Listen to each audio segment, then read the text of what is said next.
Well, hello everyone. Welcome to another edition of the New Jack Swing podcast. Stevie, how you doing? Good evening, sir. Good to see you again. Good to see you all out there. Yes, Been a few weeks now since we've been live. yes, it has been, but yes, I mean at least this was it's definitely going to be good and good that we're going to have Jackie McGee joining us to go through this iconic really? album. Yes, yeah, she's no, she was, you know, well, this came out in what, yeah, 89. Yes. Yeah. So at this time, she had only done "Make It Last Forever," so she was, she was in this real stuff. So she's gonna have a lot to say about this album.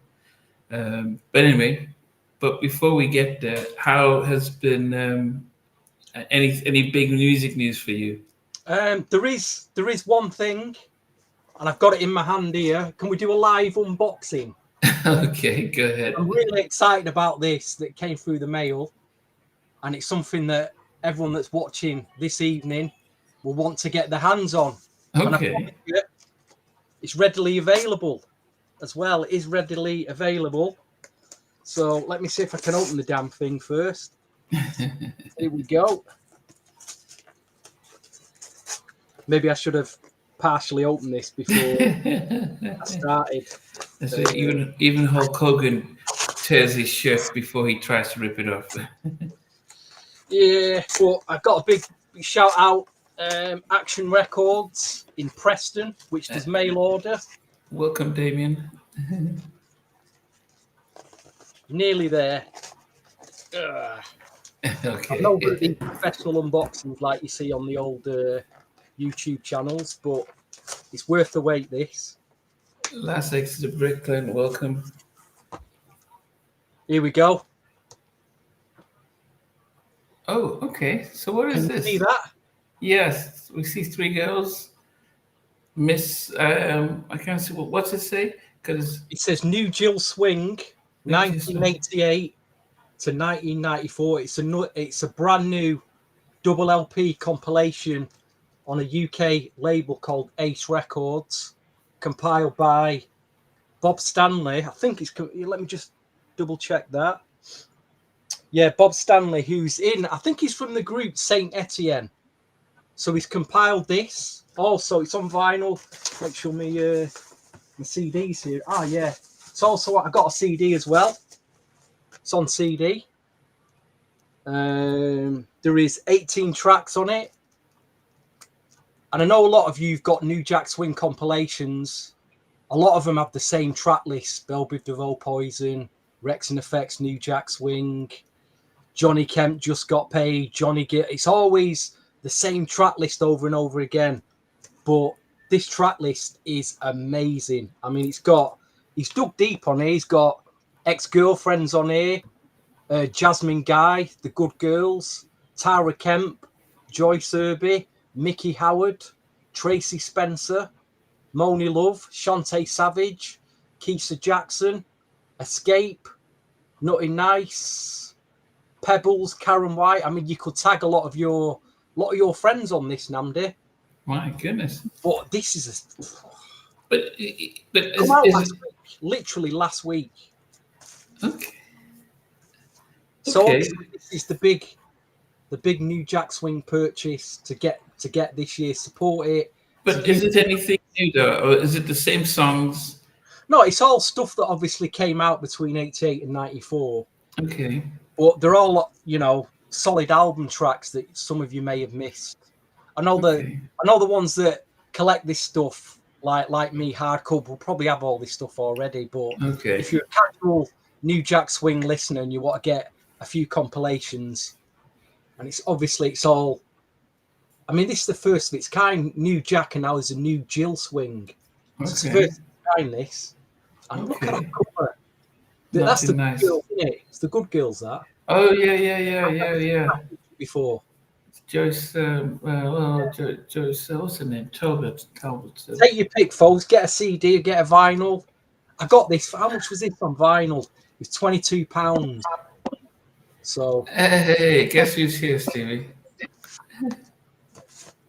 hi, Jackie. You're right. Hey guys. How are you? Yeah, we're doing good. Hey, Derek. I've missed you, Okay. Jackie. Hi, Stevie. I've missed you, You Jackie. doing? It's all right. I know. I haven't seen you in a long time. Oh my goodness. I like your hat. Thank you. Thank you. Is that We something? we Is that something you used to wear on tour in about 1989 or something? I wore hats all the time. That's my thing. Hats is my thing. It didn't matter if it was an Applejack or a top hat or one of these. I just like hats. That's my Wow. thing. Yeah, Jackie's Yeah. been doing a number of shows, which has been I've been seeing. How's that been? Just being back on stage and performing. You know what? It's fun. I miss it, and I can't wait to have my band. Because when I have my band, that's when I'm really gonna act a whole fool. But yeah, no, it's fun. It's fun. Seeing people that you haven't seen in a long time. And in R&B, like in the States, a lot of us, especially from the '90s, um, we all stuck together like family. So Mhm. when we see all the people we know, that's why I can't wait to really go on tour so I can really see all of my people. Because I think I might know almost everybody from the '90s. Almost everybody.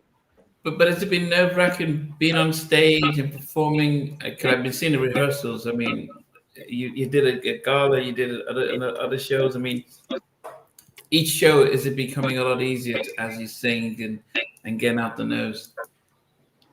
um yeah, it got easier. I had a show on the 3rd of October, but I was in Atlanta recording and had all kind of drama with my car, so I didn't end up doing the show. Oh, But it was okay because it wasn't like no crazy paid show or anything like that. It was just something I was doing so we could get footage.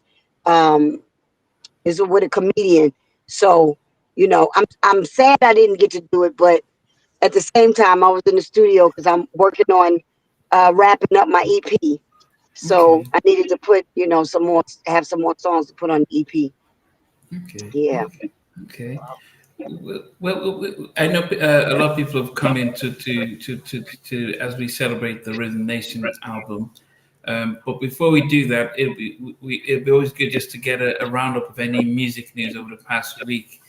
Um, anything, Stevie? Any music news that you think of? Or anything new that's out? There's a Victoria Monet deluxe edition that's been released with about 5 extra tracks, and there's a track on it called 1990s. So you want to check that out. Okay, okay. That's pretty interesting. Well, yeah, that's the big news this week. This compilation doesn't have Jackie McGee on it. It should be on here. But new Jill Swing, 1988 to 1994. Okay. Wow. What about you, Jackie? Any? I mean, both Stevie and I haven't been on IG for a long time. But any music news? Anything that's the fans should I'm hear trying. about? I'm trying to think. I'm like, who's coming out with something? Because when I'm on there, I'm always y'all know I post crazy stuff. So, I'm trying to think who came out with something that I was like, Have you okay, heard of because I know Have you that heard of Lucky like Day? they like, huh? Yeah. Have you heard of an artist called Lucky Day? Lucky Day. Yes, yes. I've only just catching up with his new album, Algorithm. That is amazing. Incredible Oh, album. really? Yes. It's Wow. up there. I got, It's up there with Maxwell D'Angelo from the 90s. It's a very, very strong album. Really strong. oh, It's wow. got its own sound. It's a lot of live band playing in it. It's just a really good listen. Oh, yeah, I got to check that out. Definitely. Yeah, I got to check that out. Okay. Yeah, I know a lot of people are working on music. I do know a lot of artists that are working on music, like Dave Hollister, and uh, I know Troop is working on something new. Ruffins put out. They re-released another song that I like a lot. If y'all go to Ruffins, the official Ruffins page, you'll see I'll check that they out. posted like a video from a song that they did that was on like a soundtrack, but they re-released it. That song is beautiful. I love the song. Okay. Yeah. Yeah, and I think yeah, and I guess just finally, I guess there's still. I saw you gave a very positive sort of message around, and when Diddy got arrested, we also gave a very neutral message about look, there is everyone's throwing stones, everyone's throwing stones without thinking about what's in your closet, and it's the kind of stuff that I never like to see. I mean, I admired him as what he did when he was on point with Uptown and the whole Bad Boy stuff, and it's a disappointment what's happening now. I have no idea, but it is strange. Everyone's coming out and throwing stones, and then they're going to hide back, and when stuff comes out, so there is that thing about if be careful what you do because you don't know when you're next. And so I just hope everyone just he's innocent to proven guilty, whatever it is. And but for R&B music and for what it represented and what he contributed, it's a disappointment that's what's going on. But it's a wait and see. I what I have to say for that is because I know Sean. He wanted to A&R my record, and because I was on MTA, and Uptown was part of MTA, Universal, and he wanted to do my record, and Al Teller told him no. Al Teller was the president of the label. He told him no, can't mess with Jackie's, stuff. They wouldn't let nobody mess with me. Why, I don't know, but now I do. I'll say this. No, we shouldn't be throwing stones because nobody was speaking up until, one person spoke up and then the door was open, right? So where were y'all, when you should have been speaking up? That's what I will say. The other thing is it's bigger than Puffy. You know what I'm saying? It's bigger than Sean. It's bigger than a lot of people. That's the forefront of R&B and hip hop. Is bigger than them. I will say that. People that are in the industry that had big music deals know the truth, and they know what's behind all of that. And bottom line is, you sow a bad seed, you reap a bad harvest. So we have choice. I put it that way. We have choice to say yes or no. A lot of artists chase money, and with that money comes, the evil. So it's either you're gonna serve the Most High and be satisfied with what you get. Your little coins, go on your little vacations, do you, mind your business, take care of your family, have a little something when you die for your kids. Or you're gonna chase the big money.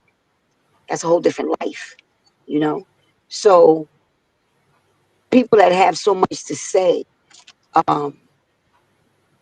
and I say it from a sinful standpoint, we've done a lot in our lives. Who are we to say anything? If your house ain't in order, you don't have your stuff together, then you can't say something about somebody else, that whatever's coming out. So that's all I say, Okay. What are your Yeah. thoughts on Miss Jaguar Wright? Because I've been guilty this week, or the last couple of weeks, of going down YouTube Puffy rabbit hole. And Yeah, Steve. we're getting Jaguar Wright coming out. I mean, she's been saying things for a while, and I've watched a few things that she said. I don't know whether to believe her or not, but she seems to know everything. And I'm like, how does she know all this? I mean, I don't know because I don't really, know who she is. Well, she's a former MCA recording artist. I thought you may have crossed paths with her at some point. What's her name? What was her name? Right. Jaguar Wright. What is it? Oh, Jaguar. Yeah. I'll tell you this. Jaguar knows a lot because of the life that she led, and she says that. You know, she saw a lot of the dark parts because she was in it. You know, a lot of the other stuff, basically, because she knows a lot. People are also, you know, she's paying people to also speak up, and she says it. So the thing with her, I'm trying to figure out who's protecting her because a lot of stuff that she's saying, you know, allegedly, It's like you say, serious repercussions for her. you're right. And I can't say that a lot of it is a lie because I don't know. I wasn't there. You know, I'm not going to say it happened, but because I wasn't there, I do know that there's parties, there's back rooms, you know, there's the party when it's over and the other parties. Yeah, I do know that. And I also know if you're going to sell yourself out, you got to do certain things, you know. So that's your choice. Everybody has choice. So you have a choice to go in that back room. You know what I'm saying? You have a choice to open up. It's like if you know the dark web, the how to get on the dark web, which I have no idea. But if you know how to get on the dark web, you want to go on the dark web, you're going to see a whole bunch of things on the dark web, right? That you don't want to see. And you'll be like, oh my gosh, because you opened up this can of worms because you were being nosy and you wanted to go see what was in there. There's a lot of artists that wanted to be famous. So, you know, you have to sell yourself out to be famous. That's something I wouldn't do. I didn't want to do that. So when people say, why am I not so big and why am I not? Because I didn't want to do that. You know, when Andre Harrell was managing me and he told me, I want to make you the queen of the ghetto, the queen of hip hop soul. I said, oh, hell no. No, that's not me. And if I ever thought what had to come along with that for me, oh, I definitely would have been like, hell no. Because, you know, I don't get high. You know, I drank, but I wasn't like no cocaine person or a weed person. I smoke weed and I got paranoid and just like, take me to the hospital. So that ain't me. You know, that life just wasn't me. You know what I mean? Like I was the one at the parties that would tell my friends, okay, y'all got an hour in here. Make your way around or we go into VIP, we do whatever and we out. You know, I knew when to say no and to get out. I didn't want to be, you know, yeah, I've been in at stuff that you know, it was shootouts with when I was with Teddy and them, you know, with Guy Blackstreet. We was at a Blackstreet party, shootout started there, another shootout. Like it was always a shootout. It was always a damn shootout. And so I mean, like I said, it's a dark part of this. Definitely. Yeah. Definitely. Well, I mean, as I said, we'll wait, we'll wait and see. And as I said, it's definitely a sad thing, but we'll definitely wait and see what the outcome is. You've been very diplomatic there, Nnamdi. Well, you know, I'll be honest because I worked briefly at Edmunds Entertainment, and while I was working there, I went to a number of parties. Just in that short time I was working there, I've seen Puff at parties, Mike Tyson, Faith Evans. I've seen all these people, Tracy Ellis Ross. All you just going to parties, but one of the things that I knew was happening was that if somebody approached me to say, "Do you want to make it to the next level?" You almost don't have time to think. And I probably it was that probably the reason why I left and moved away, because it felt like the pressure to give, you know, to get the fame and to move. It wasn't hard work. It's nothing but hard work. It's about give and take. Yep. And I knew that that was the case. And so, I mean, I saw these people. I've seen, you know, Babyface, everyone going to these parties, and I know that if the opportunity was given, it'd be like, wow. So hence, I know that, man, I'm fortunate I got out before I was put in that situation. So then, for me, then knowing that I was very fortunate and blessed to be able to avoid all of that stuff. Then I'm like, I can imagine those who were put on the spot and they had to make a decision, your career or success. I can just imagine, like, man, you know what, let me try this out. And so I can feel sorry for a lot of people. And yeah, and because I don't know all the stuff, and so I don't, yeah, that's why I'm very, very much of a, yeah, you know, anyone would do most people would do anything for success, and you won't go in thinking about that. But once you're put in the spot, because I said I was there, I was seeing all this stuff, and I knew that I was very vulnerable, just because I knew how much I wanted to be in the industry, and getting in there. And if they're saying, "Yep," I probably would have. I don't know. So yeah, so I'm fortunate I'm not in it, but I'm also very much uh,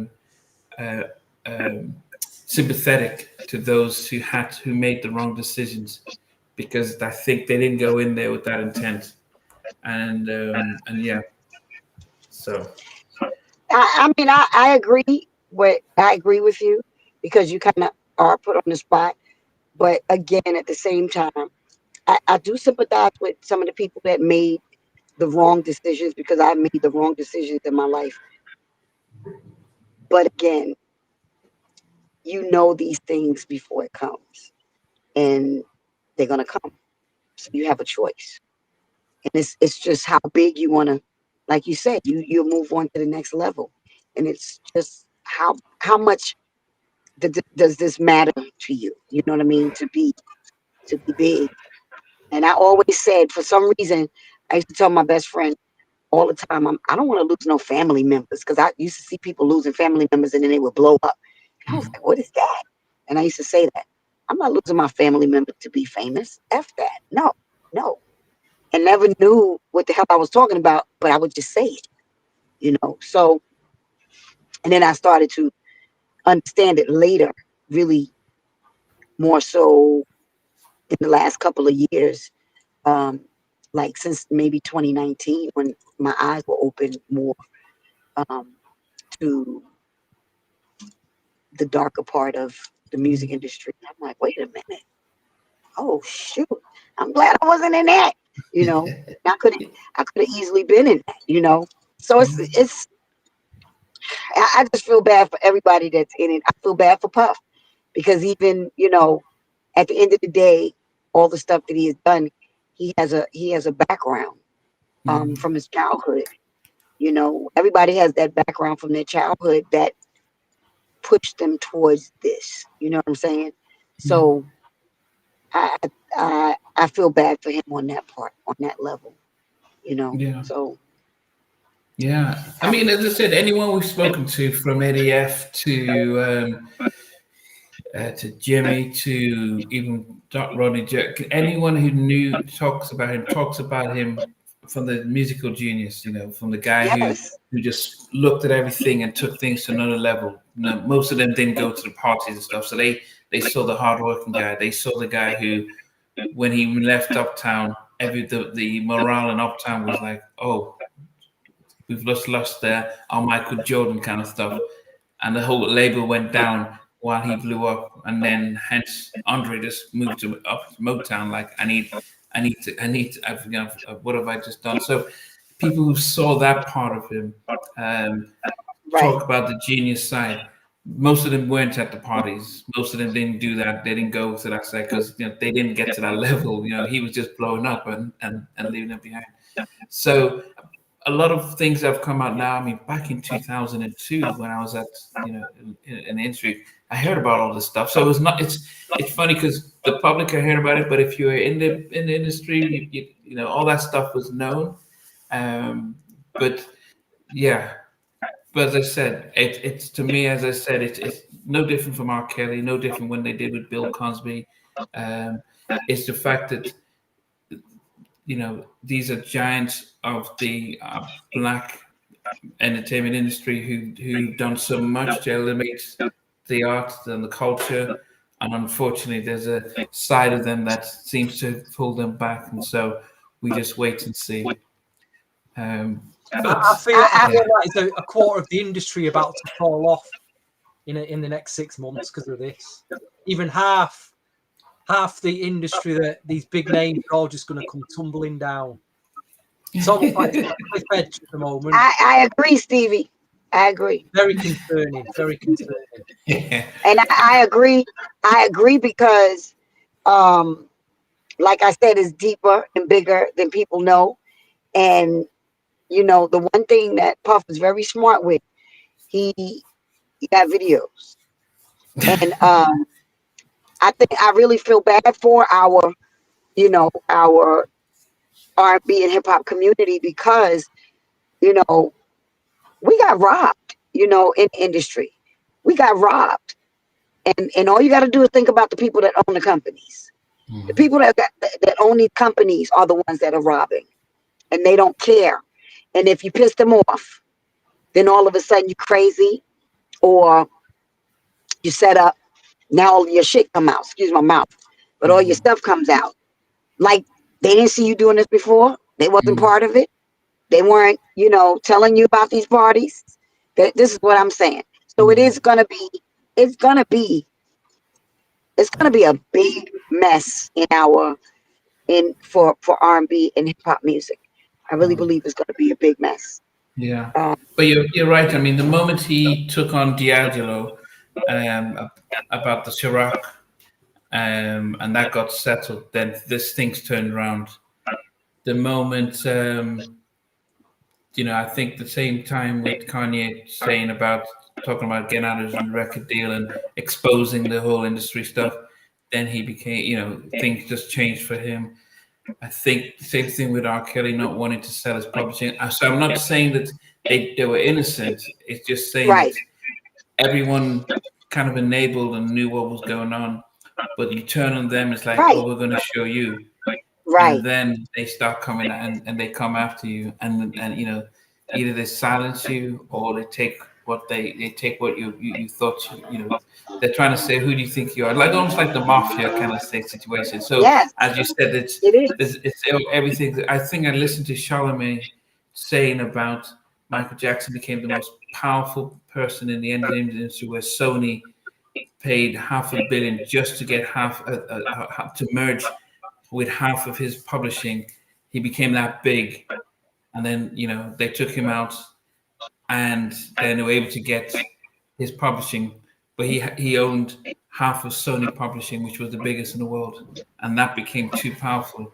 And when he spoke about it, they came after him. And so there's a lot of things that we as fans from the outside we don't really see, but the people in the circle know what's going on and stuff. And so hence with this Puffy stuff, there's probably the fact it's come out now, it's not just coincidence. It's not just everything is like, okay, everything's time and stuff. So we wait and see. So it's interesting you just mentioned Michael Jackson there, Nnamdi, because that nicely segues into our main theme tonight of he had a sister that was quite talented as well. Do you want to say who it is? Yeah, there's some that actually think, and actually I heard Jimmy Jam say this. He said that this album, when Michael heard this, he thought this should have been the album he did. And actually he started to chase this sound and was never satisfied until he got it. And I thought that, to me, that was I won't say his downfall, but I thought his music suffered because he was trying to chase this type of album. He wanted the concept, the military stuff. He wanted the sound and the whole Rhythm Nation, whole vibe. And he started to move away from the R&B and that smooth part. But it could be interesting for you, Jackie, to give you, as an artist around the time when this album came out, what were your thoughts about the album? Because we're going to go through and rank what our top 10 favorite songs on the album. But what's your overall impression of Rhythm Nation 18? Is it 1894? 18, 1840. isn't it 1814? What is it? 1814, right? Okay, yeah. Is it 18? It's 1814. 1840, yeah. When the 1814 album came out, the Rhythm Nation, Janet, I always, we looked at Janet as Michael's little baby sister, always, and what was the name of the album that came before this? That was the one with Control, right? Yeah, that's probably Right. my favorite Janet album. Yeah. Yeah. I felt like that was Janet's coming out, that whole coming out thing for her, not being Michael Jackson's baby little sister no more. Like, she's like, I'm growing up. I'm not the little chubby cheek little girl that y'all saw on television. Now I'm coming into my own. And I thought that Jimmy Jam and Terry Lewis did a phenomenal job with her. Mm-hmm. And when this Rhythm Nation album came out, bananas. And Chucky Booker was actually a musical director for on the Rhythm Nation tour. Mm-hmm. And I know he opened for her, and then he was, her musical director too. I thought that was brilliant. That was a brilliant move. But for Janet, I thought this was this is my growing up album. Like, she went from Control to Rhythm Nation, and it's like, I'm taking my stance. This is where I stand. This is where my power in the music comes from. I always thought that Timmy and Terry Lewis and Jimmy Jam, who I love, good guys, really good guys. I really thought that they created, one of the best sounds for her.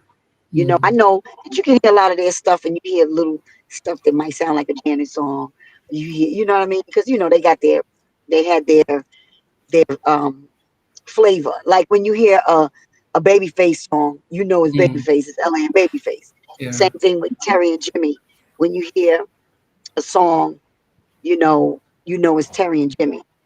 Like, when you hear the Force MDs, what's the song? Tender Love. Yeah. That's Terry and Jimmy. And then when you go to some of Janet's ballads, you hear it. But I thought that they did a brilliant job on this Rhythm Nation record. And I thought this was her growing up album. But go ahead, y'all Okay. say what y'all got. What about you, Stevie? What was your thoughts on Rhythm Nation?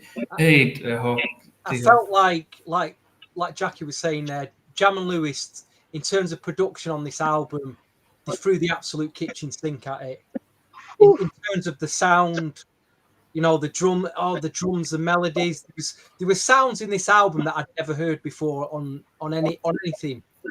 That's how far ahead this album was. I felt it was up there with Teddy Riley's work, if not better. I even feel this is it's a better album than MJ Dangerous. I felt, for me, Michael Jackson's Dangerous was half an album. That's controversial saying that, but in terms of the way this album segued from start to finish, the themes, it's just an incredible listen. I seen the Rhythm Nation tour at Birmingham in I think it was 1990. She came over. In fact, she was in the UK this week, just gone. She's just been in the UK. She's doing the the Together Again tour, is it? I can't remember the name of the tour, but people were saying, where are you going to go? Where are you going to go to the gig? And I had a few things on my mind thinking, well, I seen her at a peak, and I want that memory to last. Also, the ticket prices these days to go to a gig, I'm like, £77 to sit in the stands and see a little. It costs $100. Over $100 just to sit right high up in there. That was weighing on my mind as well.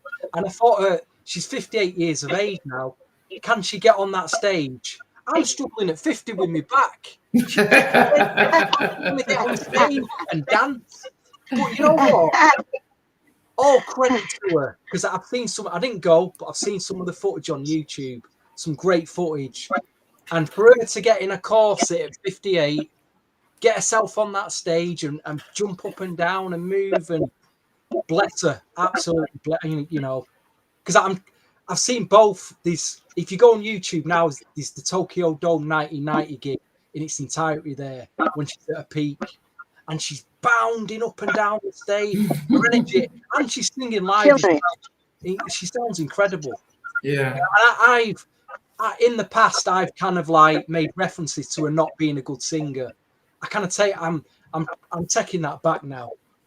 To do what she does on stage, at 58 years of age, is incredible. Yeah. And that's why she's one of the best. That's why I look back to that time period now and I think, why did some of them female singers not make it like Janet did? I mean, you could say Janet had the family name and she had a big budget behind her, but you've got to go out there and take that on stage. Well, you know, you think Ruby and Latoya were in the family. They didn't. Even Jermaine didn't blow up like Janet. So she worked. She had the talent. She worked hard. She took it to another level. Yeah, she definitely did. I mean, she worked. She did. She worked hard, like you said, Nnamdi. She worked hard. I worked with Ruby, and on some music that was supposed to come out that Angie Stone and them ended up using because it was a record that Angie Stone wrote. It seems you're much too busy for me. I did that with Ruby. wow. And it never came out with Ruby. I vocal coached her through it, and I did backgrounds on it. Me and my friend John James. So there's an unreleased version of that song by Rebby Jackson with you on it. What'd you say, Stevie? Did you say there's an unreleased version of Seems? What was the song? No, they never released it. They paid me to vocal coach her in the studio, and then I sung the backgrounds, being another friend of mine. But it was never released. I think she was signed to Motown. I think at the time. Was that the one, Vertical Hold? Yeah, Derek just Vertical Hold. Yeah, Vertical Hold. So with Janet, I think Janet did work extra hard.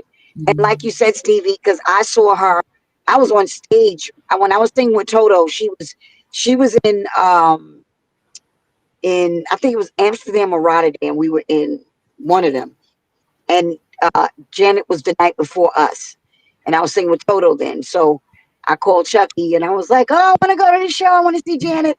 So he called Renee, and Renee took us on stage. We watched it. Me and my girlfriend Jenny that sung with Toto. We watched the show from the stage. Janet killed it. And yes, Stevie, she's slower, a little slower now at 58, because I will be 58 this month, most high willing, the end of this month. So hell yeah, we get slow, because I'm like you, the back, everything start aching and whatever. So when I see her, and I know how bananas she was when she was younger, and we were the same age, and I remember how bananas I was, but she had way more stamina, even though vocally, Janet might not have been the best vocalist. You know, she's not no Mahalia Jackson, no Aretha Franklin, no none of that. But she was Janet, and she carried what she did the best way she could, and she's still doing it. So I give her like all the credit. Janet is like one of my favorites. You know, she's definitely. I've seen her live maybe 3 times, and that's my girl. Formula for a Janet record, and I'd put Madonna into this as well. It's like you fuse pop, you fuse funk, and you fuse dance, like a dance groove. You put that all into one record. You've got Janet Jackson. That is her formula. That is what works so well, and you've got it on the Control album, and you've got it on this Rhythm Nation album as well, which we will get into track by track. Yeah, but I felt that was her formula that worked so well. You know, the pop groove. I it works so well for. I love it. Yeah. Unlike you guys, I never liked this album. It was no, I didn't like the drumming, the whole military stuff. It was just, it wasn't soft and Yeah, I mean, I remember Janet on Good Times. Was it Good Times or Different Strokes? Was Yeah, it Different Strokes? good times, good Yeah, Good Times times. and Different Strokes. Yeah, And I think she was on Different Strokes a couple of times. Yeah. yeah, she was there with Todd Bridges. Yeah, so and I love Control. I love that element. But when this album came out, I couldn't, because when I interviewed Chucky and he talked about the tour and how the effect, and I saw the Janet documentary, and I realized the album had such an impact on the community. People loved the fact that it was talking about injustice and stuff. So I didn't understand that part of it. I just didn't like the hard edge, the kind of drums and the hard edge of the album. I tend to like a little softer type of stuff. So I never really appreciated it, and actually it was probably my least favorite that she's ever put out. So it was a challenge to find there's 12 songs with the interlude, 12 songs, and so there were 2 or 3 that I was like, yep, I love these songs, and the rest I'm like, okay, I think I like this less than this, and I just managed to squeeze things around. Nothing taken away from Janet, because I think, as I mentioned, she is the pressure of being Michael's little sister and to have her own identity and to hold it down, for this long, is nothing but a miracle. Being the last born of the Jacksons, and her first 3 albums when her dad didn't really do well, and until she made the decision to go with Jimmy and Terry and curve out an identity for herself.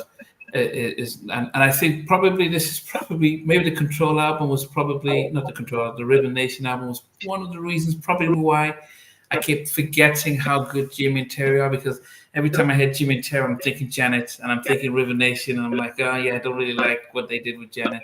And I forget about all the soulful stuff that they've been doing with SOS Band and Alexander O'Neill and countless others.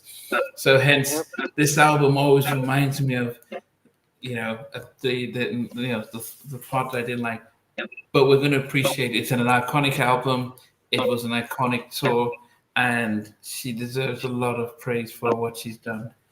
So my controversial statement is over. There are 12 songs, Stevie, so we might as well just do 12 to 1. Because I've only wrote down 10. I've left. You left 2 10 to 1. Okay. Well, Did you manage to get 10 tracks wrote down, Jackie? I don't know if you've had time. You know what? I was fighting. Oh my gosh, I'm not gonna lie. I was fighting after the first. I think. Wait, let me see. It's really difficult. I was fighting after 8. The other 2, I was like, but the 8. I mean, even in that 8, I was like, by the time I got to 5, I was like, okay, wait. Let me think about this. Yeah, I was fighting. Yeah, that means you guys also agree with me. Well, I felt like some of the songs maybe shouldn't have been on there. I just felt like some of the songs didn't necessarily fit. Escapade was definitely not a Rhythm Nation type of song. You know what I'm saying? Hold that thought, Jackie. Hold that. Let's start number 10, and you can explain. Okay. What's number 10 for you, Stevie? Number 10 is one of the ballads. It took right at the end of the album. It features Herb Alpert on trombone, or is it trumpet? And it's like a follow-up to, because she appeared on Herb Alpert's 1987 album with a track called Making Love in the Rain. So this is like a follow-up to it. It's called Some Days Tonight. And it's one of Janet's whispery 6-minute ballads. She always drops one of these whispery ballads on her albums. So I'm starting with Some Days Tonight, which is a very whispery, late night, quiet storm ballad. Good track. I did like the track, but it's at number 10 for me. Okay. Yeah, that was number 11 for me. So it was number 11. Derek said I miss you much at number 10. Yeah, my number 10 was I didn't like her ballads, but number 10 was Lonely. I thought it was okay. I just just put me to sleep, but it was Wow. it was number 10. As I said, I struggled. I think there was three songs that I know that okay, these were cool, but yeah, Lonely was at the bottom. I mean, At for least yourself, it's top 10. At least it's in there. it's in there. Yes, it's in there. What about you, Jack? I mean, if you had your 10th least favorite, 10th favorite song on the album, what would that number 10 be? The two songs that y'all said didn't even make it for me. Wow. Wow. No, wait, that's a lie. That's a lie. I take that back. One of them did. My number 10 song for that album was The Skin Game. That was number 10 for me. The Skin Game. Which one? That was, hold on a minute. That was a B-side of Come Back to Me. We know you can use it because you left it off the album. You did leave it off the album. What? It was a B-side. Right. Can we use it? Yeah, we can use that. It wasn't called Oh man, I was trying. I was reaching. Oh, you dig deep there. I mean, Yeah, well, okay. I was reaching. I was like, okay. wow. Oh goodness, yeah. Damon says 7 top 5 Billboard hits. Now, the album had some tracks. Okay, Steve, what's your number 9? Again, just a good evening to everyone there's a load of comments down here that some viewers won't be able to see, but thank you all for tuning in tonight. Big shout to anybody who's watching, listening. Number 9, again, it's another ballad. What was that? What was a big ballad on the Control album? Because again, it's kind of a follow-up to that. Let's wait a while. Let's wait a while. Yeah. I felt again this was like a follow-up to it. Come Back to Me is at number 9, which was a single. I think they released like 7 or 8 singles off this album, and that was one of the singles. It's a good track. It's a very good track. Yeah. It's number 9 for me.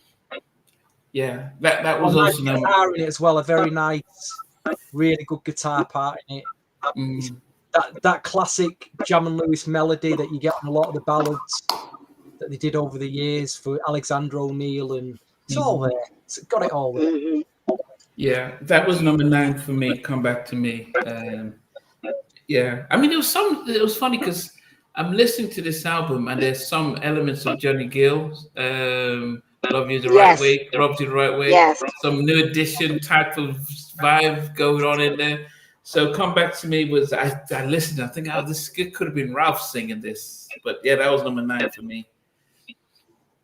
Wow, y'all. I would have been higher that for you, Nnamdi. That's mean.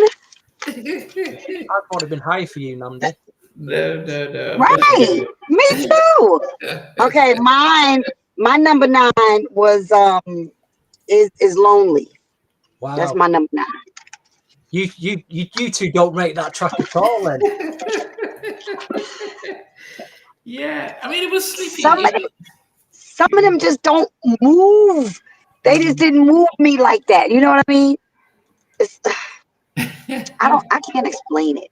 Yeah. I'm like, it's fun. Yeah.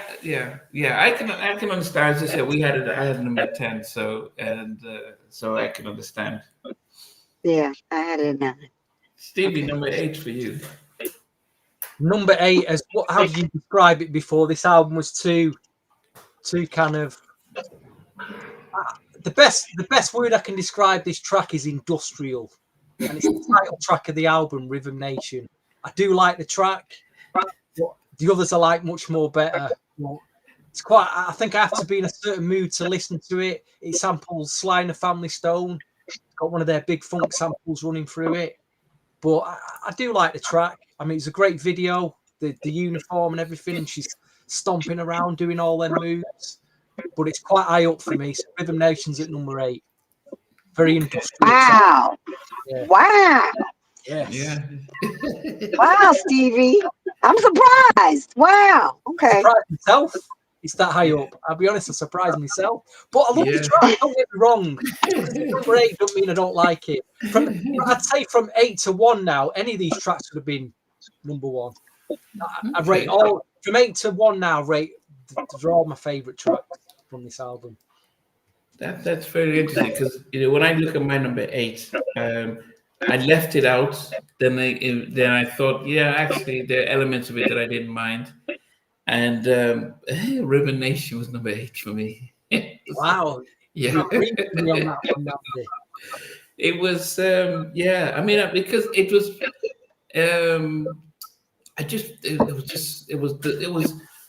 the programming was, beats and drum, just hardcore and stuff. And I think it's a good video, the whole military stuff. But yeah, Derek even agreed with number 8, Ribbon Nation. It was a useful song, but it doesn't. I can't listen to it and really enjoy it. But I enjoyed the fact that it was a good video and it was a good launch album stuff. Yes. Okay, Jackie. I expected it from you, Nnamdi.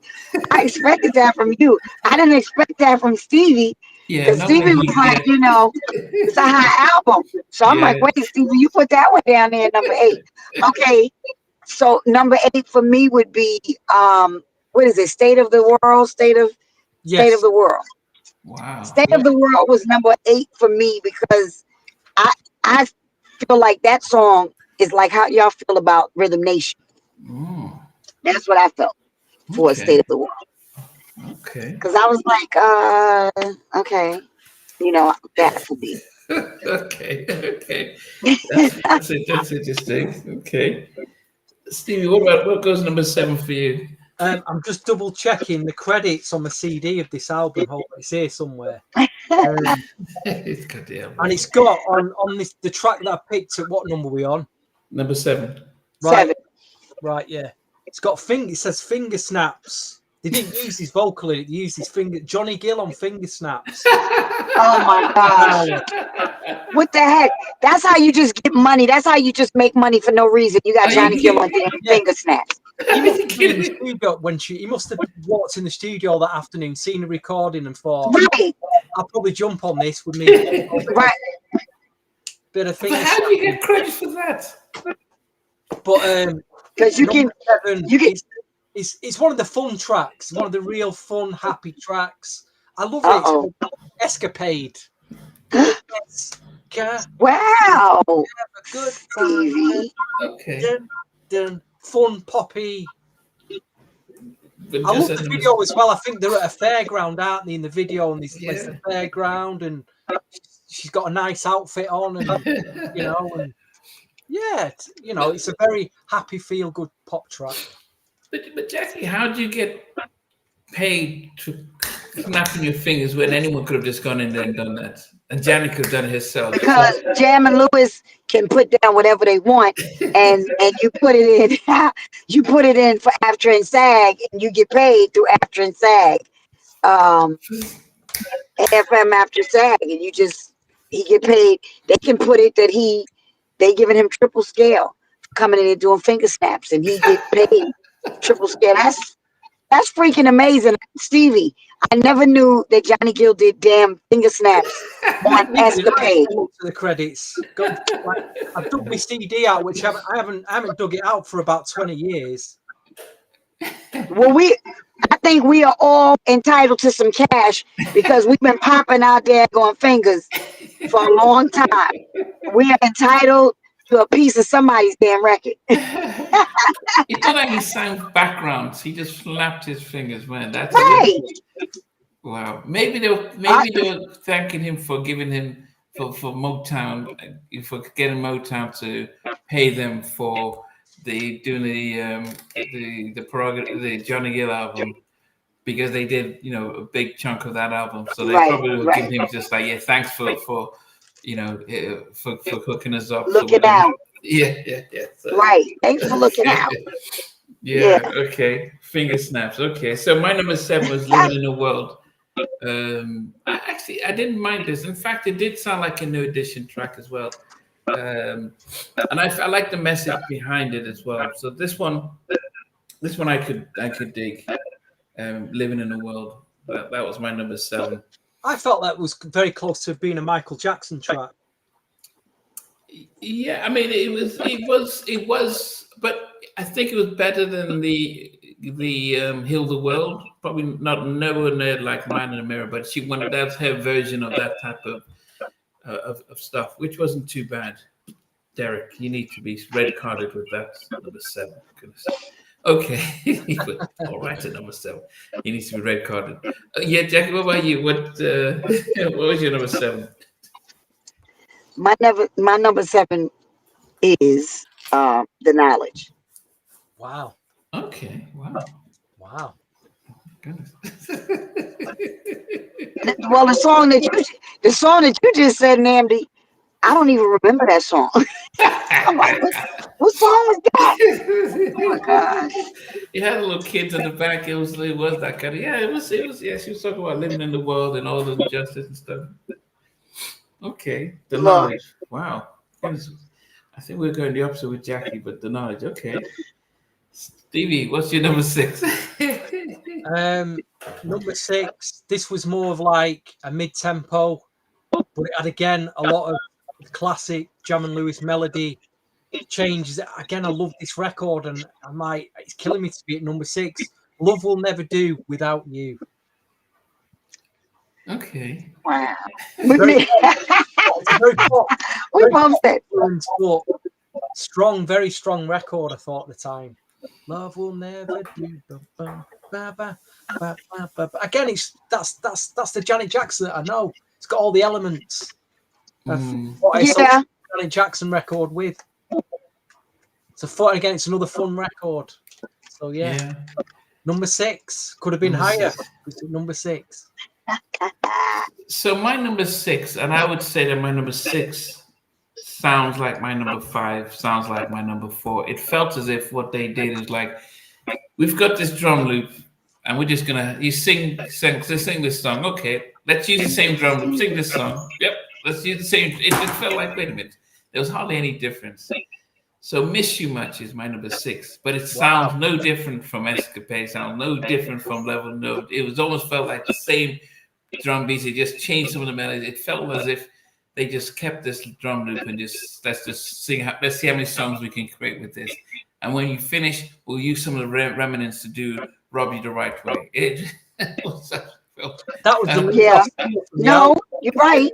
You're right.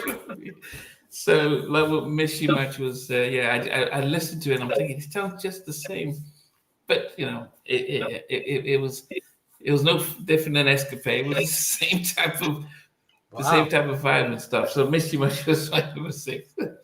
Wow. Wow. I disagree, but carry on, Jackie. Jay, what's your number 6, Jackie? My number 6 is Escapade. Okay, I mean, I think they're no different with all the tracks because there was no different. I mean, how do you separate Escapade and Love? I Miss You Much and Love No Did? It felt like the same. Well, Escapade, you know, first of all, I love the fact that Heavy D was rapping on it. No. Was it on Escapade? That wasn't Escapade? Am I tripping? No. Wait. No, Escapade is, oh shoot. Now I'm messing up songs. I'm mixing them up. Wait. Escapade. That he was on All Right. I'm tripping. Escapade's the one with Johnny Gill with the finger snaps on it. Right. No, Escapade was the one, like you said, it's happy. It's like being in a on the fairground. No, I love that. I love that. I think the video got it for me more. You know, when we see the visual of anything. Was it in black and white? I think. No. No. Rhythm Nation was in black and white. Okay. Yeah. Okay. Escapade was very colorful. Yes. Okay. It was very colorful. Very colorful. To a fair on a Saturday night. On a Saturday night, you go to the fair. It's like that. Right. Okay. I think that's what got it for me. Yeah. Yeah. I loved. Yeah, I was trying to throw Heavy D in there. Sorry, Hev. Yeah, no, Escapade, to me, Escapade was just fun. So that's my number 6 because I just liked it. It was fun. Okay. Stevie, what's your number 5? I think this is where we get into the more, for me, the more New Jack element production of the album from Jam and Lewis. Jackie commented that she didn't know what this song came from, but it's more about the production on this track than the song. The knowledge, I thought the production was amazing on it. The funk, Yeah, me too. You know, it's a good chance for Janet to do a dancing, because it's always that segment of a tour or a gig where she puts a good dance routine together. And yeah, this was probably the track for it for me. So the knowledge, like the Pleasure Principle from the Control album, where she does that big dance routine behind the groove. Yeah, This was the one. So for me, number 5, the knowledge, solid number 5. Wow. Okay. That's a good number 5. Okay. Yeah. My number 5, as I said, is no different from my number 6, and it's Love Will Never Do Without You. It just felt like the same kind of. We're going beats 10 and to stuff. 1. 10 to 1 to Damien. Yeah. So my number 5 was Love Will Never Do Without You, which is, as I said, was no. I just felt it was the same type of stuff, but It was different, Nnamdi. Trust me. I can still hear. Yeah. That's my Yeah. song too, though. So that was my number. Yeah. So that was my number 5. Okay, so my number 5 is the one I messed up. So my number 5 is All Right. Wow. And All Right, because I loved Escapade, but All Right to me, you know, because I knew Heavy, I worked with Heavy D, and we were on the road together, everything. So me seeing him doing that with Janet, I just felt that it linked hip hop again to not just a New Jack sound, a New Jack swing sound, but the Jam and Lewis sound. You know, that the Minneapolis sound. So I just thought that fit, you know, very well together. I thought that was hot when it came out. You know, even if it didn't have a video, because Heavy was on it. You know. And Yeah. I mean, you also think, I mean, how, as you said, the whole thing that Jimmy and Terry were saying, and Michael was so wish he had done it. I mean, is that the reason why he got Heavy on Jam? It's like, man, let me try and steal some of that vibe that he gave Janet. I mean, yeah, you know, that he got on. You got you. That's a question, right? We wish Mike was alive, and we can ask him. Yeah. We can ask him, because that. You're right. Maybe that's why Michael, you know, tried to do a lot of the stuff but that wasn't a sound for him. You know what I mean? That was Janet's sound. You know. It was, yeah. Because I wasn't a big fan. I have to be careful as I'm saying. History, the album, I wasn't a big fan of History, because he went with Jimmy and Terry, tried to get that sound, and it just didn't scream. It just didn't fit. And Teddy ran away, because what happens with Mike, you spend 2.5 years giving him songs, and then he just picks 3 or 4, and then you can't produce anyone else. So I think, who was it? Rodney was saying it. Yeah, the reason when Michael came back to do History, Teddy says, sorry, I'm doing Blackstreet. I can't just sit down and start making tracks. And so, yeah, that's why he wasn't on History, because Blackstreet, he was doing the Blackstreet stuff. So anyway. Stevie, what number we are? Because number 4 now. Number 4, okay. All right, mate. Number 4 for me. Believe it or not.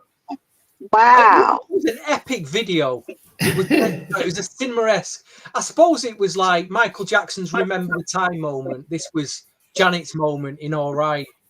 But it's a great record. It could have been number 1. If it was number 2, I can understand if it could be number 1. But when it's number 5, that doesn't make sense. It's a number 4. It's a number 4. Listen, it's probably, for me, there's 3 new, really outstanding New Jack type records on this album, and that is one of them. You know. Wow. I love the remix as well. I think the remixes took it to a bit of a higher level as well. The remixes were really good, but Yeah, they were. it's a great record. So both Damien and Big Mike went to see Janet in Birmingham, and they said both of them went to see Janet in Birmingham, and says went to see Janet. The show and production was amazing. Wow. Janet truly deserves her flowers. She certainly does. And Damien was there too.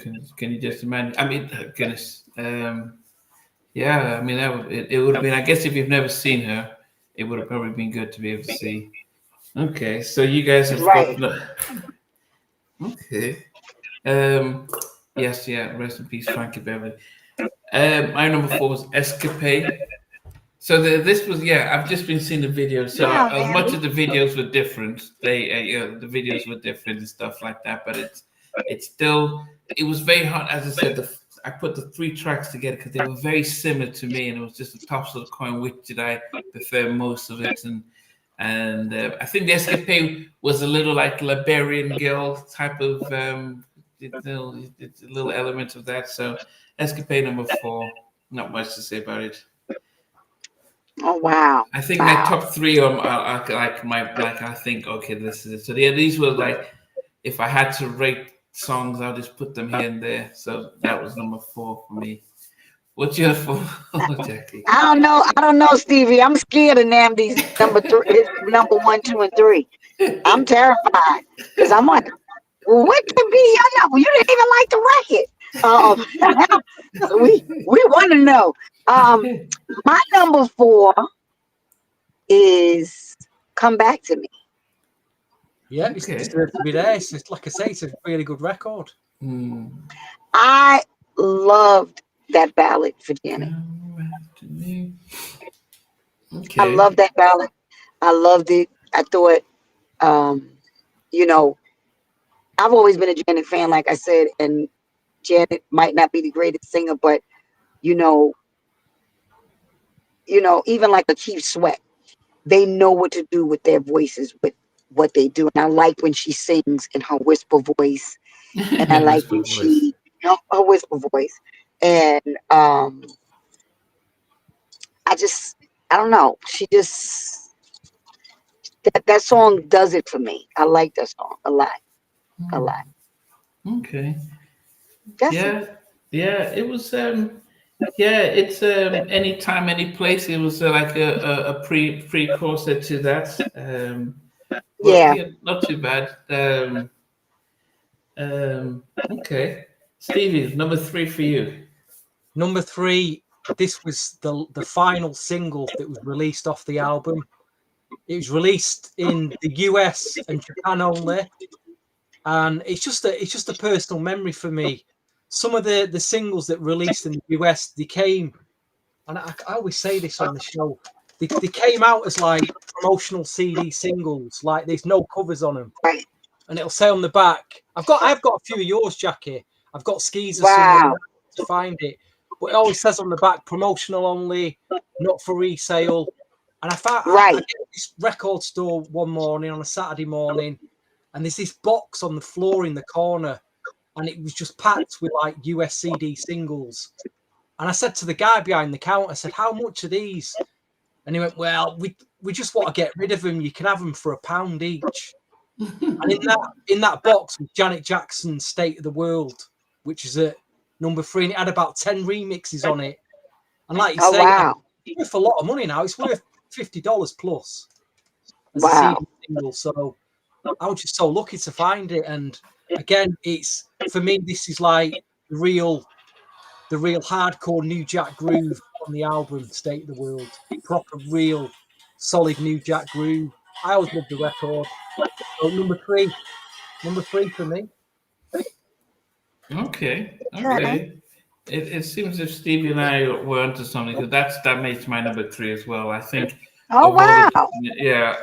It was a nice little New Jack sort of track, and I appreciated it. It sounded different than the other 3 that I mentioned: "Escapade," "Miss You Much," and "Love Will Never Do." But this felt like oh man, look at what Teddy's doing. We need to do our own version of New Jack kind of thing, and "State of the World" was their version of it. So yeah, that was my number 3. Liked it. Yeah.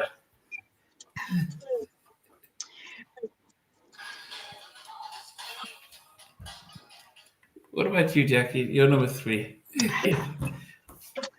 My number 3 is Miss You Much. Yes. Yes. That's my number 3. Okay.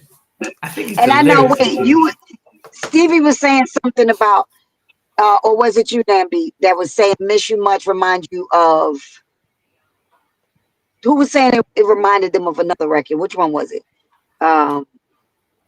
No, I just mentioned how Escapade, Miss You Much, and Love Will Never Do. I just felt the drumming, programming were all very similar. Just the lyrics changed. Yeah. No, I mean, I agreed with, I agree with you on that. But, you know, Miss You Much for like girls, you know, growing up in the hoods all over. Not just in the United States, hoods everywhere. You know, that whole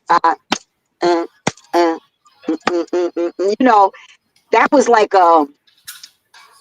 it was almost like what do you call it? 'Cause, you know, people caught on to that. So the little girls would be doing that.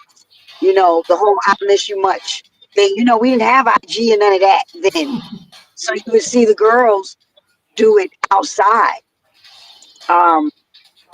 In the areas that were you know, not, of course, not so, not the high end areas, the what they call the hood areas. But you know, that's my people, so I'm the hood girl too. You know, so that was a hood girl song. Hey, miss Miss you You much. Much. Uh-huh. Okay. That's number 3 for Jackie. Okay, down to the final 2. Stevie, number 2. This will probably come as a shock to anyone that's watching. It was number 1 this for me, but I've moved it to number 2. This record sometimes it reduces to a blubbering rep. I'm not going to go into reasons why, but I think it's very underrated, this track, and I think you both should listen to it again sometimes. But Lonely's at number 2. Wow. Wow. I think it's in the past when we've done Jam and Lewis, we talked. They have a certain feel, 80s feel of the tracks, like Human League, Human, and there's a Johnny Gill track called "Giving My All to You." It's the soulful element, and I felt they got the 808 drum groove growing, and they got them soulful melody, key changes going through. It's what she's singing about as well. It's very personal, and I'm not going to go into it, but it should have been my number 1. But I'd rather end this on a high note than something that makes me. But it does kill me. It absolutely kills me when I listen to that record. Yeah, Wow. yeah. Well, Lonely puts me to sleep. Yeah, that's a bedtime. One of the underrated tracks. Yeah, I mean, I'd sooner hear what's our dude. See, look at what's coming in the cut. People agree with me. Lonely number 1, Lonely number 2. I'm not far off. What's our dude? David Foster would probably have done a better job on that track. You know. Oh, wow. With Lonely. My number 2 is it's probably one of the most it's the most funky tracks on the album. It's The Knowledge. Doom, doom. So this is Jam and Lewis on his bass and the whole drumming. I just love the Knowledge. It was like, okay, this is different. It was the drummings were right in the right order and stuff, and it just felt like if you had performed it with the time, it would have been like, okay, this fits. So I really love The Knowledge. Yeah, that makes my number 2. Wow. Stevie and I both are quiet. Like, what? Wow. That's a different number 2. Okay. Yeah, the knowledge. So Jeremy was saying, Jackie, that Love My Jackie CDs and remixes. She was doing house in the early 90s when artists were afraid of going there. What, doing house music? Yeah. I think, yeah, because I got something on one of them records. With one of my records is the house sounding song. Thank you to whoever that is. Thank you. Jeremy. Thank you, Jeremy. Thank you, Jeremy. Thank you, love. So y'all waiting for my number 2? Your number 2, yes. My number 2 is Rhythm Nation. Wow, got that. Big record. It's a big record, you know. That's my number 2 because I thought that at the time. So you got your little, people that's into goth. Then you got your people that's into steampunk. Then you got your people that's into whatever. And when she came with that record, it was very, very military. I thought like Black Hitler, but a female. And I was like, but not the bad part of Hitler. Was there a good side to Hitler? You know what? I guess like a Black Panther type of thing. Let's move on from there. You don't have to answer that one, Jackie. No, I know what I would say to that one is the same way as the story behind Puffy, it's a story behind Hitler too. But we're gonna leave that alone because y'all know I'm controversial. Y'all already know that. So that's my number 2. Rhythm Nation. Strong, it's a strong choice. When that song came out in the album, what was the reaction in the States? How did people see, was there controversy when she came out and what she was singing about? Did people appreciate it? Because they did. Okay. No, they did because, she was like bigotry, the whatever, she's saying all stuff. And everybody was like, really, at that point, it was like people wanted to be that liberal part. People wanted to come out. They wanted to be whatever they want to be, So you're like, oh, somebody's speaking on our behalf, The one part I can say that I wouldn't say I agree with. I don't agree with we can do whatever the hell we want to do. I do not agree with that. But I love the fact that, it came off very, Black military, sister, almost like a Black Panther movement. Yeah. I felt that. And that's why I liked Rhythm Nation so much. And then, of course, I saw her perform it like, I don't know how many times live. And she killed it.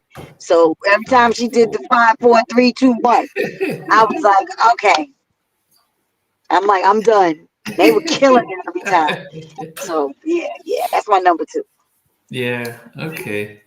Now, Marco, no, I love David Foster. Stevie doesn't like David Foster. Really? Yeah, I think David Foster. We have a little running joke about David Foster on this show. We have a running joke about it. One day he'll probably come on. He'll probably come on the show. Yeah. So Jackie, before we go to our number 1, we normally do we go from 10 down to 1. So Stevie, before you do your number 1, what's your number? What do you want to go recap your 10 down to 9 and then Well, I will say that Black Cat didn't make it for me. It was like it was Janet Jackson's rock record, and in a live tour gig, it sounds amazing, but I didn't kind of like that on the album. But anyway, from 10 to 2, 10 was Somebody's Tonight. Number 9 was Come Back to Me. Number 8 was Rhythm Nation. Why is Rhythm Nation number 8? Number 7 is Escapade. Number 6 is Love Will Never Do Without You. Number 5 was The Knowledge. Number 4 was All Right. Number 3 was State of the World. Number 2 was Lonely. And number 1, as I said at the start of this, when we was getting into the Janet Jackson segue, I said Janet's winning formula is a mix of pop, funk, and dance groove. I'm not saying this is the best track on the album, but I just have great memories of this record. It was the lead-off single from the album. I'll never forget the day I went in the record store and the 12-inch was on the racks, and I grabbed it off the racks and thought, buying this. I remember the video.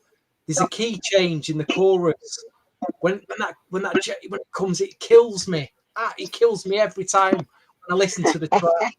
It's just my personal favourite. I'm not saying it's not the best track, but Miss You Much is my number one. Wow. Album. Wow.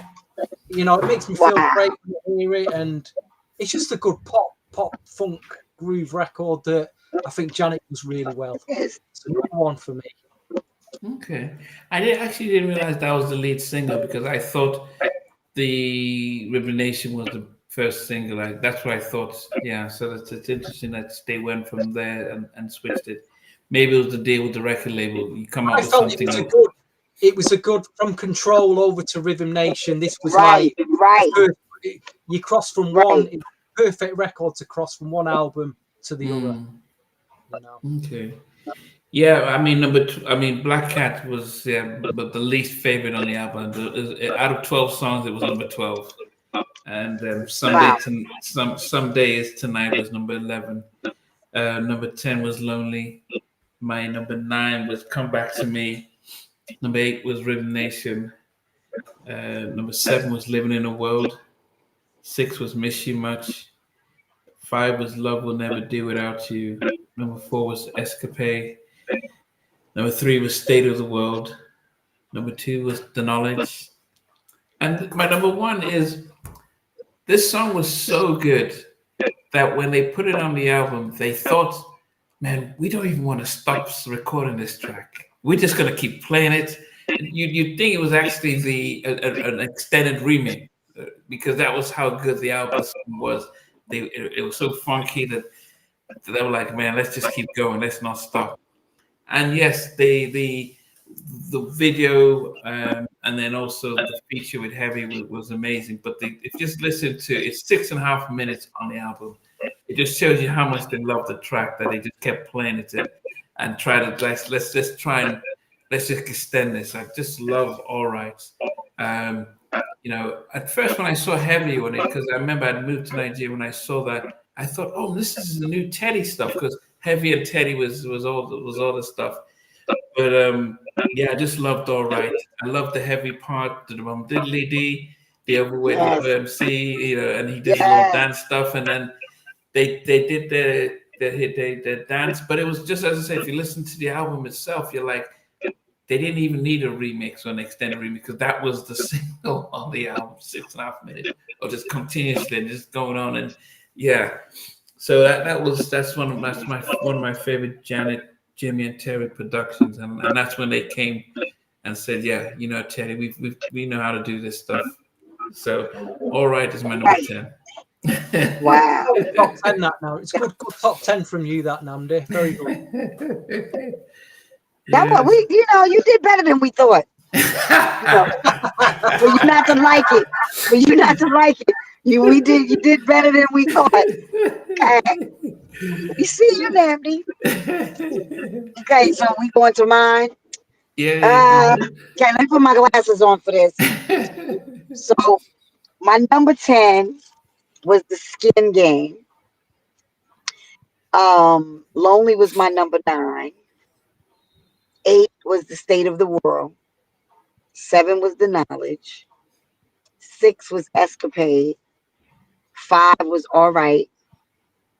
4 was Come Back to Me. 3 was Miss You Much. 2 was Rhythm Nation. And my number 1 is what both of you guys hated. And that's Black Cat. Wow. That's my number 1. She's done a Sheldon on us. She's done a Sheldon on us now. That was my number 1. And I'm going to tell you why. Because I thought that Black Cat was the whole record was phenomenal to me. I love rock, as y'all know. So that bang, bang, bang, bang, bang, bang, bang, bang, bang, bang, bang, bang, bang, bang.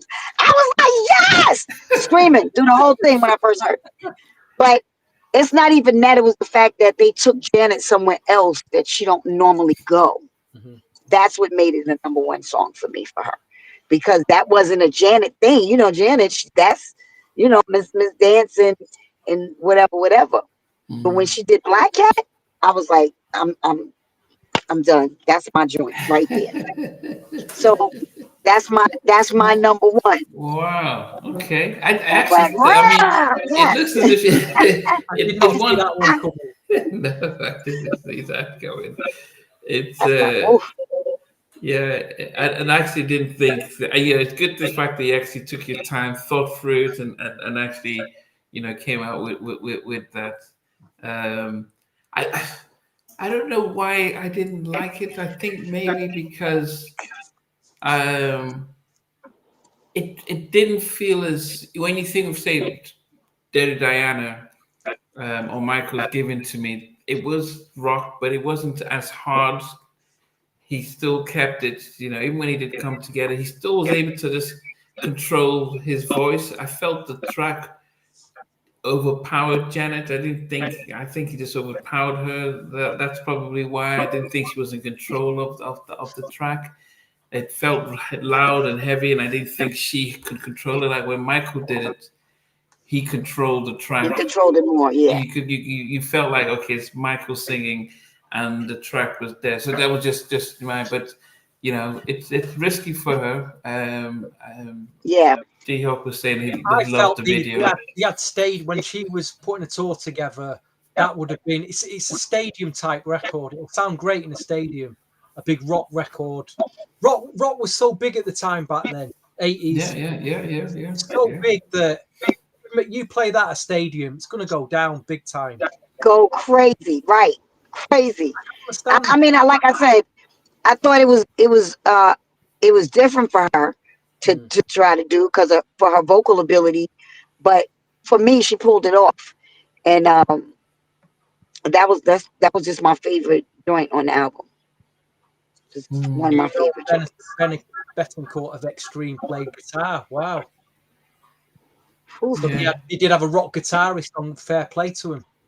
That makes sense, and he's on A&M as well. That makes a lot of sense. That's what he said. You know what, Jackie? You're gonna have to, for I don't know, when you get a bit of time, pick one of your favorite albums from the New Jack era, and we'll do a top 10 on it. If you've not done it already, that is, because we have done a lot already. Right, because y'all did a lot already.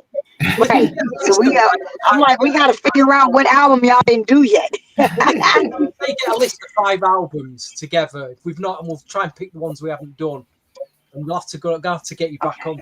You know, well, have y'all done any Keith Sweat albums? We haven't done the second one or the third one. We haven't done Make It Last Forever. But that's Sheldon's favourite. So So we have to wait till So we haven't done Make It Last Forever.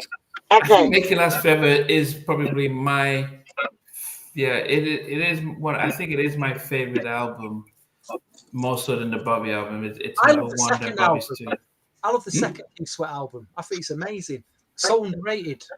No, but Make It Last Forever is the Make It Last Forever was definitely the best album to me.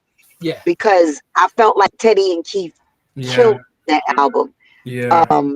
And then the second album was a good album because that was Keith and Bobby Wooten, and I worked with Bobby Wooten as well. So, and Keith with some other people, but I thought that the first album was and that's as I said, Teddy. Yeah, so I mean that's that. Yeah, I listened to that background. I didn't realize that. So was "Don't Stop Your Love"? Was that the first thing you guys worked on the album? Don't Stop Your Love. And then you went and got Teddy to do the rail. Because Teddy, did he do anything on that "Don't Stop Your Love"? Or did he come in after that was made, or what? You know what? To be honest, I don't remember. Because he's only credited for doing additional keyboards and additional drums. So it wasn't all the other 7 songs he did, but he was producer and Keith wrote the lyrics. But Don't Stop Your Love, he was only credited for doing additional production and drumming. So I do wonder if No, but I was there when Teddy was working on Don't Stop Your Love. I wasn't there when who did Don't Stop Your Love? It said, does it say Fred McFarlane or who does it say? Don't Stop Your Love. No, it's a Teddy track, isn't it? No, it wasn't. It wasn't. I thought Don't Stop Your Love. I mean, no, it I wasn't. thought Don't Stop Your Love was It wasn't. It wasn't Teddy. It was. I'll look at it here. But Teddy comes in to do. He comes in to do additional. So let me see credits. It was Keith Sweat, and it was Freddie McFarlane and Fred McFarlane. Yeah, they do drumming, and then keyboards was Fred McFarlane and Teddy. okay. But all the So other tracks, I was Teddy there. did keyboards and production. Yeah, I was there when Teddy came to play on Don't Stop Your Love. And what's crazy is I knew Fred McFarlane very well and never knew that Fred McFarlane was even on that song. Like, I never read credits to nothing. I never knew that Fred McFarlane was on that song. That's why I was like, was Fred McFarlane, did he write some of that? Because when I did my vocals, Teddy was there. Okay. So I always thought that it was Teddy and Keith. I didn't even know that Fred McFarlane was on that one. Here's what I've just thought about that you featured on, and I know you know the guy as well, and I'd love to get him on the podcast. Free Men Touch. Oh, that's my boo. That's my baby. That's my brother. The album. Yeah. Get him on to do that album. Yeah. Oh no, y'all got him. All I gotta do is hit him up. He'll come on there with y'all. Yeah, y'all would love Free and Eric are some good dudes. That's my brothers. I love them. You know, they I think they were bigger overseas than they were in the States. Who are these? Who's this? In Touch. In Touch. In Touch. Okay. Yeah, I think they were bigger over there than they were here. But their songs did really good here. Yeah, I'll put y'all with them. Okay. We're free. Yeah. Eric doesn't do a lot much. Okay. No, go ahead. I'm sorry. Yeah, no, I think what happened with Don't Stop Your Love, I think they started it and it didn't test well. And they probably got Teddy to do the remix of it. And probably who called you to do the background on Don't Stop Your Love? Was it Keith? That's when I first came. It was Keith, because when I first came into the studio, when Keith told me he was working on a record, and he asked me to come to the studio. When I finally got to the studio, it was Don't Stop Your Love that we were working on, and Teddy was there. So I was like, "What you doing here?" He's like, "What you doing here?" Because I knew Teddy because we used to have a band. So I'm like, "Oh snap, we about to work together," So I didn't know that anything came before that, before Teddy doing what he did. I always thought, and then of course when we finished the album and the record was out, when we started doing shows, Teddy was with us. Teddy was on the road with us doing shows. Okay. For 2 minutes. Omar Chandler, he was the one that sang, is it Joy and Pain? Joy and Pain. Uh-huh. Okay. And Omar used to be in the band that Teddy and all of us had together. Me and Omar Chandler were the lead singers for the band. Did he come out with anything before he passed away? I don't think so. And I don't know if Teddy was working on something with him or not, because that's Teddy's family, because he has a son with Teddy's sister. Okay. So yeah, I know Teddy kept up with Omar more than I did, Okay. And then he ended up dying. I think he got murdered. Wow. So yeah, that was my Omar Chandler. That was my boy. Wow. That was my dude.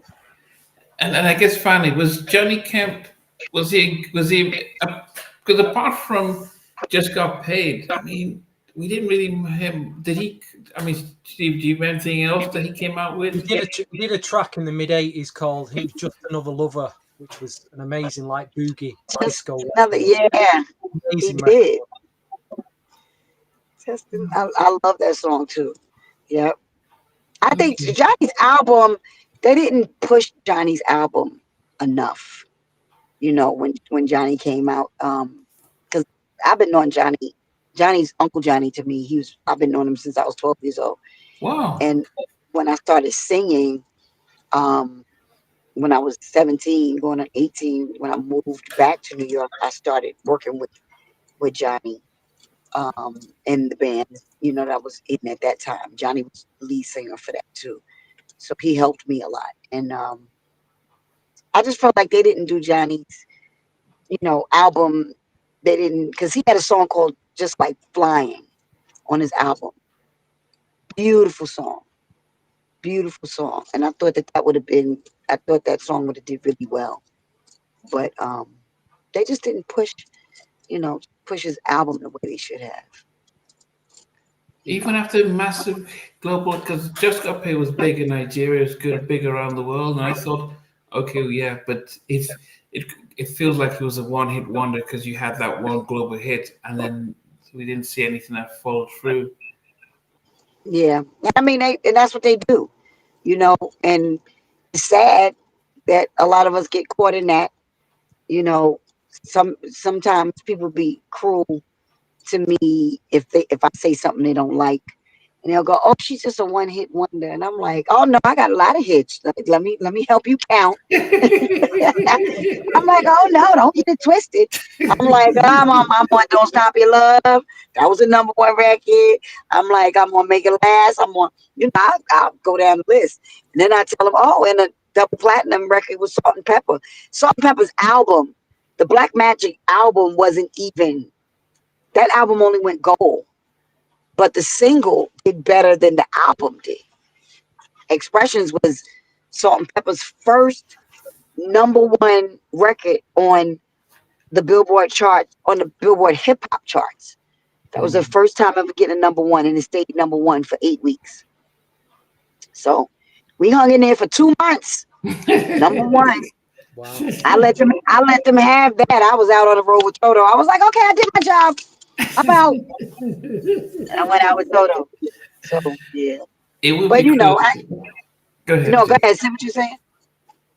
No, go ahead. Go ahead, man. I was gonna say that it would never be fair if you did a top 10 one-hit wonders, because Oh my gosh. because it would be, because people might perceive one-hit wonders like a Johnny Kemp or Mark Morrison, like, okay, they had this one big hit and then disappeared, but we just don't, but then it does the service, because if they have follow-up singles that did well but didn't really, yeah, I mean, because it wouldn't be their fault, wouldn't just be their fault, labels, No, it is. And I mean, like, that's like Junior, that did Mama Used to Say.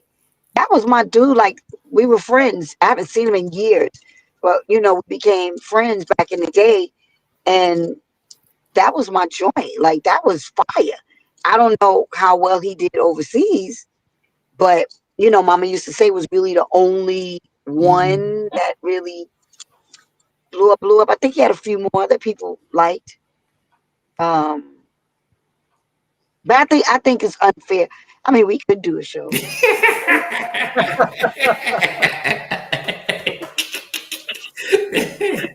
we could, and then of course, I'm out there who've never had a one hit. You've not even had one hit. There's plenty of artists out there who've never even will never experience ever having a hit. Right? And great records, make some great albums, but nothing hits. That's right. You're right, Stevie. You're right. So that's what I tell people too. When people say, "Oh, that's just a one-hit wonder," well, they got a hit. Yeah, you got a hit. How many #1s? Right? You'd be like, how many #1s can you say you had? But so I never get offended when people say what they say to me, because I'm like, How many songs you have? And that song is still playing today, like it came out yesterday, and it came out in 1988. So you can't ask for anything better. You know what I mean? With music, and it's even with Johnny Kemp. You know, that's such an iconic record. Yeah. Yeah. And I think, I always go back to the Teddy Guest versus Bobby Babyface versus, and he didn't even play Make It Last Forever. Yeah. He didn't. I didn't even pay any attention. I thought he did. He started off with Jay-Z, City's Mine. He did SWV, Right Here remake. Not Human Nature remake. He did Foxy Brown. He did Janet, I Get So Lonely. He did remakes, and Babyface was even teasing him. I thought that was a Jimmy and Terry record and stuff. And he played Deep by Blackstreet. It was like he could have, if he had Just Got Paid, if he had done, I Wanna, if he just hit those big tracks like that, Babyface would have just been scrambling with ballads and people would have just laughed it off. But yeah, it was a mistake. River Mandel was actually doing, does Jackie like gospel? Because there's a young lady that sings I Am God by Donna Lawrence. Reminds me of Jackie. I don't know if you know any. Do I like gospel? Yeah, I love gospel music. There's a young lady that sings I Am God by Donna. By Donald Lawrence? Yeah. Have you heard? Okay, yeah. She said that just, yeah. Wow. I know. I don't know. I don't know the song. But I love gospel, and I do of course know who Donald Lawrence is. Okay. Yeah. Okay. Yeah. Anyway, I mean, Jackie, we have to appreciate the fact that you took time out of your day to help us with this album today. We do appreciate that, Jackie. We do really appreciate that. Oh no, anytime if Nnamdi sends me anything and he says, "Can you do it?"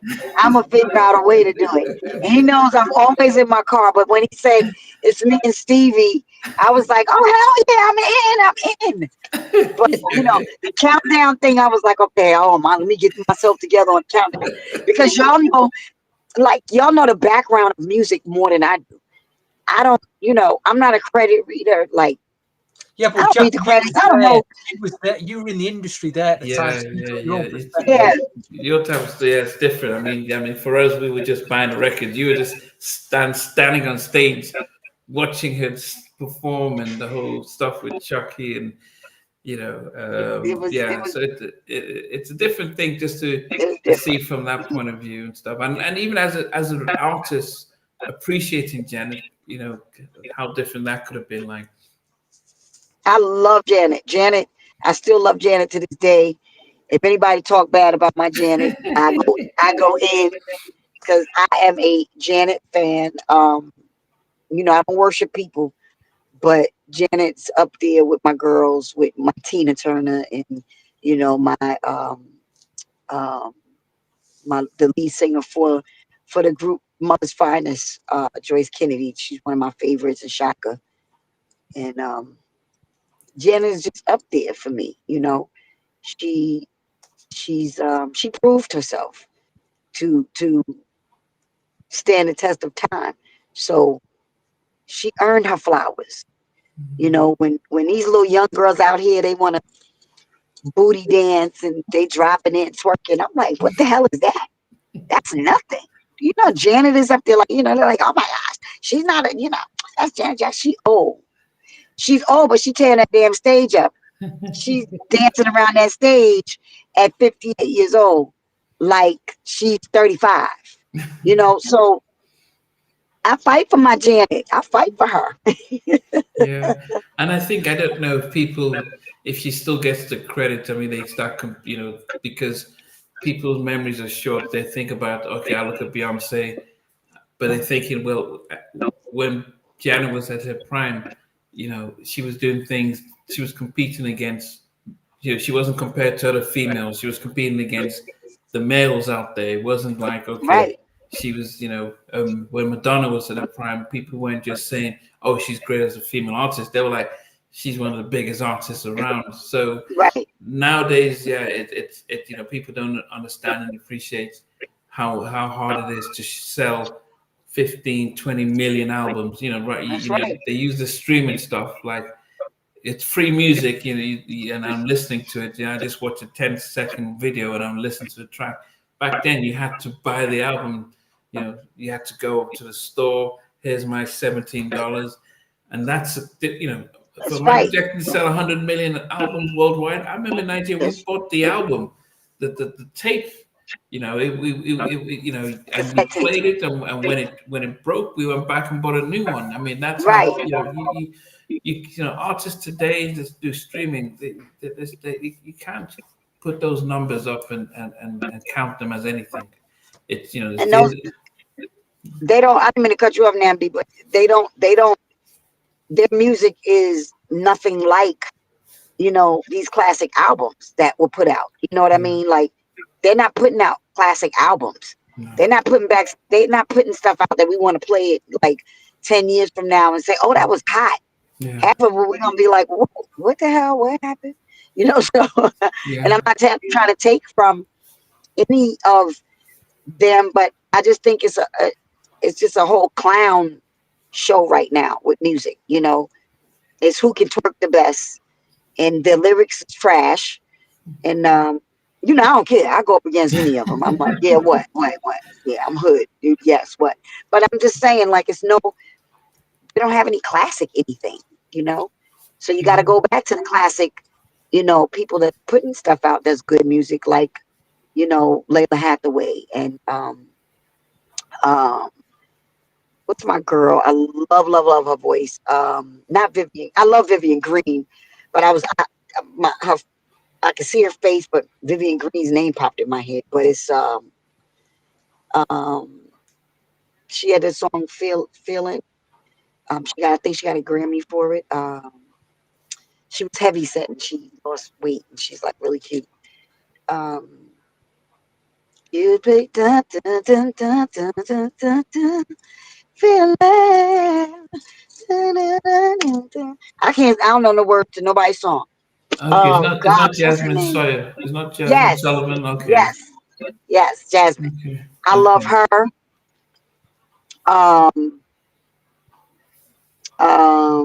What's my other girl? I was just talking about her yesterday. Oh my gosh, I'm going blank. That's the 58 part of me. But it's a lot, we still have artists, and even the male artists, we still have artists that are good and that are doing things and have great music. But the thing is, we don't have record labels. The record labels don't. They've just been. I don't know if you guys have heard that Warner Brothers has just laid off almost a third of their staff, and a lot of labels are doing the same. They're dropping artists because they're realizing it's just not worth investing in all of this. So it's a real shame. It's a real shame that. Well, because they were chasing trends, Yeah. and that actually they realized that actually, and they were trying to catch kids who just use this TikTok stuff, and they weren't investing in artist development and real proper projects. That's right. I mean, I can't tell you how many times I'm listening to albums from the '90s from start to finish because that's classic. But right. What's her name? Beyonce came out with Cowboy Carter. I mean, I don't know how many people are keep listening to the tracks because once you're done with it, it's like, okay, it's like I've used it now. Next, what's next? What's next? And I think those classic albums were about this is it, appreciate it and enjoy it and feast on it. Yeah, they're not doing that. Yeah. I think a lot of the record labels are going to fold. And I think it's going to have to go back to where we put out music and people just want to go buy it. You know what I mean? We have to go back because where else are we going? Where we going? Mm-hmm. If once you lose the record labels and record labels shrink down to like nothing, and it's like, okay, there's still money in music, but we we got to turn down a different avenue. Mhm. And I think we need to go back to, even if we have to go back to CDs, and it's like, okay, bring the CD player back, bring the CDs back, have them out of your car, have them in your car when you're doing gigs and whatever else, or they can pay to download it like they do, but it's nothing like having a CD or album, in your hand. So something that you can, remember, you can look back at, like you and Stevie do a lot. You look at a lot of the credits, a lot of the credits. Stevie's on another level. I mean, he goes out and still buys vinyls. Like he just Get this ball, it's new, he just put a vinyl. This is a compilation album that just New came Jill out. Swing out last week. Double vinyl CD compilation. Wow. Podcast made for this podcast. There's the Good Girls there. It's got a young SWV on the back cover. So what songs on the album? What songs on the album? A lot of the Good Girls, Your Sweetness, Jasmine Guy, Try Me, Jade, Don't Walk Away, Pebbles, Giving You the Benefit, Karen White, The Way You Love Me, SWV, I'm So Into You. So there's a load of hits on here and some other bits that not as well known, like Mickey Howard's on here. Ain't Nothing in the World. My girl. Yeah, Shanice, I Want to Give It to You. Keisha Jackson. Okay, Shanice. Keisha Jackson's on as well, so it's a really good. Okay. That's